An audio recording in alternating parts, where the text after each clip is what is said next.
오늘은 역대상 27장에서 29장까지의 말씀을 함께 나누도록 하겠습니다. 27장입니다. 27장은 1절부터 15절까지 다윗이 통솔했던 이제 군대 지휘관들에 대한 소개를 하고 있습니다. 그리고 16절부터 24절까지는 이제 각 지파를 관할하는 리더들을 이제 소개하고 배치하는 모습을 보고 있는 것이죠. 이제 행정 조직에 관한 그런 이야기들을 하고 있습니다. 25절부터 31절까지는 이제 왕실의 재산을 맡았던 관리자들에 대한 소개입니다. 이제 다윗은 왕의 재산을 관리하는 전담자들을 이제 별도로 세웠던 것이죠. 그래서 왕의 곡간과 포도원 그리고 각종 나무와 이제 가축을 담당할 사람들을 선발하고 그들에 의해서 이제 왕의 재산이 관리되도록 그렇게 했습니다. 이제 우리가 생각하는 왕은 절대 권력을 가지고 때로는 백성들을 수탈하고 이제 또 세금을 너무 과하게 부과해서 자신들의 배를 불리고 또 자신의 지위를 유지한다고 그렇게 생각하기도 합니다. 그러나 이제 다윗은 왕으로서 그런 방식이 아니라 이제 이러한 견고한 시스템들을 잘 만들어서 왕실의 재산을 관리했던 것이죠. 그리고 이제 여러 행정 조직들을 잘 이렇게 정립을 해서 백성들을 이제 잘 다스렸던 것입니다. 그래서 여러분 우리가 어떤 조직이든 간에 이제 시스템을 잘 만드는 것이 참 중요하다라는 생각을 합니다. 인간의 연약함과 이 사악함이 그냥 두면은 잘 통제가 안 되죠. 시스템을 통해서 이제 통제를 스스로 이제 받게 되기 때문입니다. 그래서 32절부터 34절까지는 다윗을 섬기는 이제 최측근들이 소개가 되고 있습니다. 다윗이 이제 아무리 성군이고 또 대단한 영성가였다고 하더라도 이제 권력자로서 모든 것을 판단하고 혼자서 다 결정한 것이 아닙니다. 많은 이들의 도움을 받고 또 조언을 들으면서 그렇게 정치를 했던 거죠. 우리가 이런 다윗의 여러 면모들을 우리 삶에 잘 적용하고 참고하면 우리 신앙생활에도 많은 도움이 될 것입니다. 우리 28장으로 가시면 28장은 성전 건축에 관한 이야기입니다. 하나님께서 이제 다윗에게는 성전 건축을 허락하지 않죠. 3절의 말씀처럼 그가 이제 피를 많이 흘렸기 때문에 이제 성전 건축은 그의 아들인 솔로몬에 의해서 진행이 됩니다. 다윗은 성전 건축을 솔로몬이 잘 할 수 있도록 이제 준비해주는 역할만 하게 되는 거죠. 그리고 성전 건축에 앞서 9절 초반에 보면 솔로몬에게 다윗이 아주 중요한 조언을 합니다. 내 아들 솔로몬아, 너는 내 아버지의 하나님을 알고 온전한 마음과 기쁜 뜻으로 이제 섬기라. 그렇게 조언을 하고 있죠. 하나님을 알고 기쁜 마음으로 섬기라. 하나님을 알 때 이제 섬김이 자연스럽게 기쁨이 됩니다. 그런데 하나님을 안다는 것은 뭘까요? 하나님을 안다는 것은 이제 하나님에 대해서 감출 것이 없이 이제 그 내밀한 부분까지 이제 샅샅이 안다라는 것을 말하는 것입니다. 우리가 제3자의 위치에서 대강 어떤 정보를 아는 정도가 아니라 어떤 인격적인 대면과 또 교제를 통해서 실제적으로 아는 것을 말하는 것이죠. 그래서 여러분 신앙은 철저하게 하나님과의 이제 개인적 만남을 기반으로 합니다. 물론 공동체적인 성격도 있지만 그 전에는 개인적 만남을 기반으로 한다는 거죠. 그래서 여러분 내가 아무리 좋은 교회 다니고 또 좋은 목회자로부터 뭐 이렇게 목양을 받아도 개인적으로 하나님과의 긴밀한 만남이 없다면 그러한 신앙은 이제 공허하게 되는 거죠.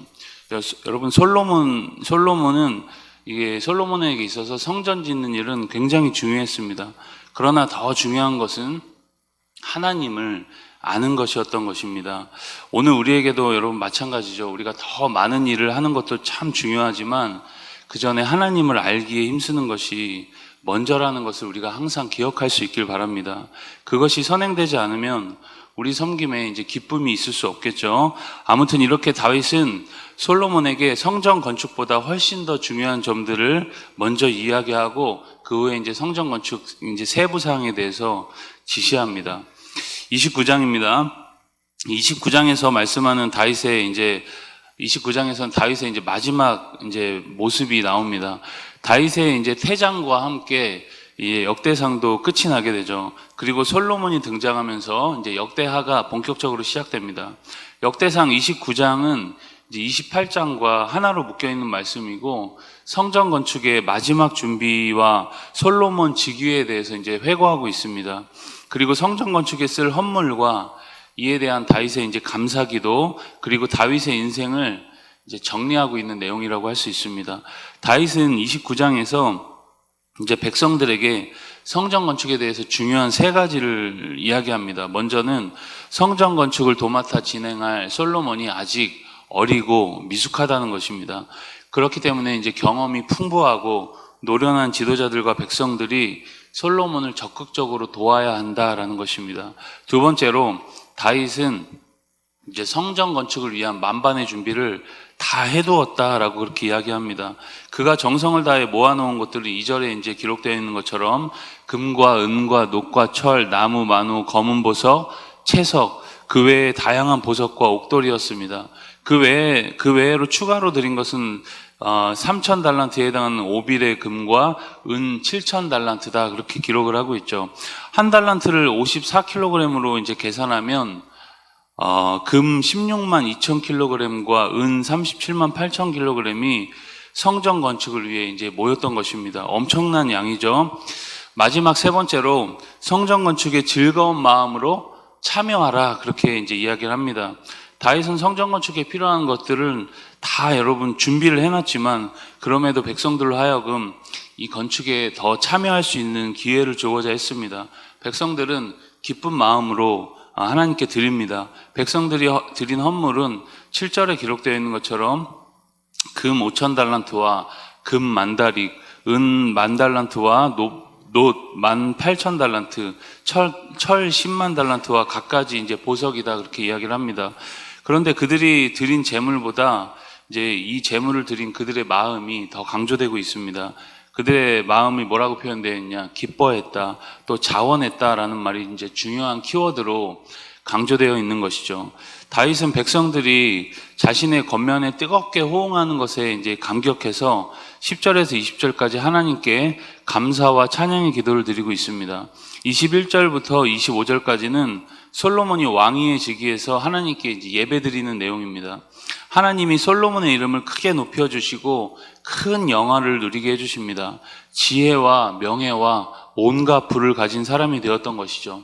이것은 다 하나님의 선물이었습니다. 솔로몬이 훌륭해서 받은 것이 아니라 오직 하나님의 선물이었던 것입니다. 솔로몬이 이러한 은혜를 매 순간 잘 기억했다면 얼마나 좋았을까요? 그런데 솔로몬은 이제 점점 망가져가는 모습을 우리가 볼 수가 있죠. 여러분, 우리 삶에도 마찬가지입니다. 우리가 누리고 있는 모든 것이 은혜다라는 것을 기억하는 것은 신앙생활에 있어서 참 중요하다는 생각이 듭니다.